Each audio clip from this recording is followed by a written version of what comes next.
Doctor Anshuman, जिस तरह से अब कोरोना हम देख रहे हैं कि शहर को छोड़ के, मतलब शहर को छोड़ के नहीं, शहर से गांवों तक भी पहुंच गया है।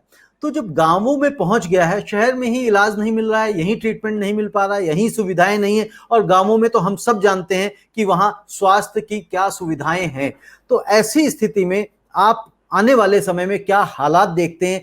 इससे निपटना क्या आसान रहेगा, या हमें बहुत ज्यादा घबराने, परेशान, डरने वाली बात नहीं है? नवीन जी, डर के भी कुछ नहीं कर लेंगे। स्वास्थ्य व्यवस्था की हालत जो है गांव में, आपको पता है। हम यही कह सकते हैं कि ईश्वर उनकी रक्षा करे, क्योंकि तंत्र से तो कोई उम्मीद लग नहीं रही है। मेरी उम्मीद जरूर थी, मैं बहुत आशावादी इंसान हूं, कि पिछले साल जब कोरोना आया था तो इंडिया के हेल्थ केयर सिस्टम को एक्सपोज कर दिया था।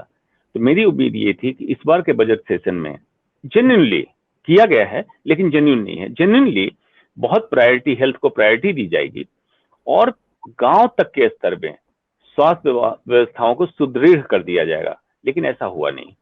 अगर पीएचसी पे सिंपल पैरास्टामोल की गोली, ऑक्सीजन की फैसिलिटी, टेम्परेचर चार्टिंग, एक डॉक्टर, कुछ पैरामेडिकल स्टाफ अगर पहुंच जाते तो ये स्थिति कुछ और होती। उसके ऊपर होता है सीएचसी, कम्युनिटी हेल्थ सेंटर, उसके ऊपर होता है टर्सरी सेंटर।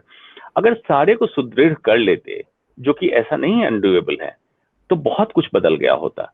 लेकिन आपकी कमी की वजह से, लैक ऑफ गुड गवर्नेंस की वजह से प्राइवेट कॉर्पोरेट हॉस्पिटल को मौका मिलता है और अनाप शनाप बिल बनता है, फिर कोर्ट को इंटरफेयर करना पड़ता है। ये डराने वाली स्थिति है। और बार बार मैं अपने इसमें यही कहता हूं कि जिस देश में कॉर्पोरेट हॉस्पिटल की संख्या और पुलिस चौकी की संख्या बढ़ने लगे तो देश विफल हो रहा है, इसको मानिए। इसका मतलब क्या है? पहले, देश प्रिवेंशन पे, किसी बीमारी की रोकथाम पे काम नहीं कर रहा है।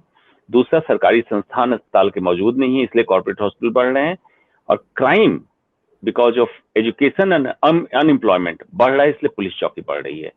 इस पे गौर करे, तब मैं मानूंगा गुड गवर्नेंस। आज जो हो रहा है वो है राम भरोसे हिंदू होटल, गॉड गवर्नेंस है। तो भगवान ही को अगर गवर्नेंस चलाना है तो चुनाव की प्रक्रिया बंद कर दें, सबको भगवान के भरोसे छोड़ दें। गुड गवर्नेंस की जरूरत नहीं है। अगर मेरी बात सुनिएगा तो good governance versus God governance में दर्शक कंपेयर कर लें, आपको क्या चाहिए, आपको आंसर मिल जाएगा।